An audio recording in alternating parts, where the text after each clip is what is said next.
sommes à Simord, on est sur une exploitation en polyculture élevage, en conversion bio depuis 2 ans. Sur cette exploitation, on faisait, pour alimenter l'atelier volaille, beaucoup de blé et de maïs, ce qui a entraîné des salissements de plus en plus difficiles à contrôler, même avec les herbicides quand on était en conventionnel. Donc aujourd'hui, on fait des rotations qu'on essaye d'alterner pour intervenir à des stades différents. Il faut savoir que sur l'exploitation, on ne laboure plus depuis une dizaine d'années. Pour aller vite, on avait tendance à utiliser pas mal le déchômeur à disque, mais contre ces adventices-là, c'est pas efficace de passer des outils avec des ailettes. Donc le faux semi-scalper est apparu comme une des solutions pour lutter contre ces adventices.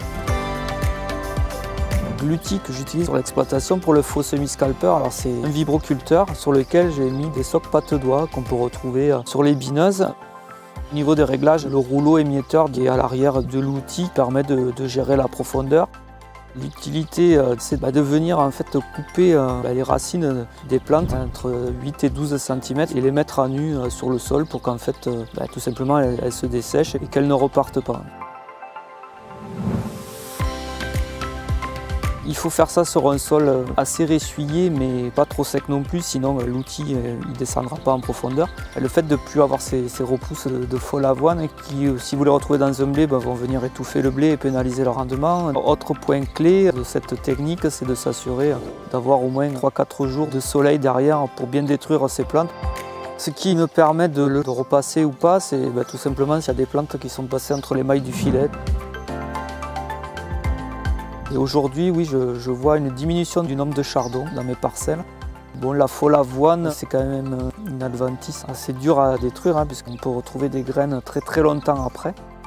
Cette technique du faux semi-scalper que j'utilise moi en bio est totalement adaptée aussi aux agriculteurs conventionnels. Ça leur fera un outil de plus pour permettre de limiter l'utilisation d'herbicides.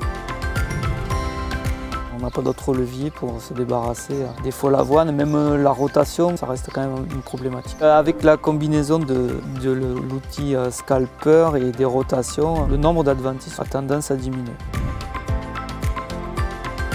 Cette méthode-là, elle est simple et redoutable. Pourquoi? Simple parce qu'on peut la mettre en œuvre avec peu d'investissement. C'est un outil souvent qui traîne dans les exploitations agricoles, qu'on peut adapter. Et il est redoutable pourquoi? Parce que quand on va voir son sol, comment il est, quand on suit les développements de la germination et du développement des mauvaises herbes, des adventices, ça nous permet de façon régulière de bien couper ces adventices au niveau du sol. Cette méthode, elle va être efficace à condition, c'est que j'aille voir sur ma parcelle comment ça se passe. Mais elle est facile d'utilisation, elle est simple, elle peut s'appliquer par le plus grand nombre.